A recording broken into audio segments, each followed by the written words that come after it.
બનાસકાંઠા જિલ્લામાં થરાદ વાવ પથકમાં ગરીબોના અનાજનો કાળો કારોબાર કરનારા ઇસમો બન્યા બેફામ। બનાસકાંઠા જિલ્લાના અંતરિયાળ વિસ્તારોમાં સરકાર દ્વારા જે સસ્તા અનાજનો જથ્થો ગરીબોને આપવામાં આવે છે તેનો કાળો કારોબાર કરનારાઓનો પર્દાફાશ। થરાદ લાખણી અને સુઈગામ વિસ્તારોમાં ગરીબોના હકનો જે સસ્તા અનાજનો જથ્થો કાળો કારોબાર થઈ રહ્યો છે તેને લઈને આજે થશે પર્દાફાશ।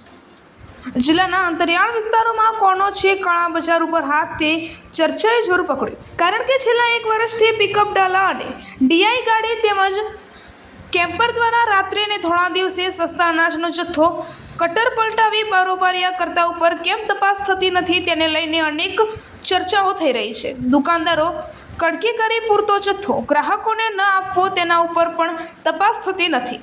પુરવઠા વિભાગ દ્વારા કાયદેસરની કાર્યવાહી કરવામાં આવે એવી માંગ।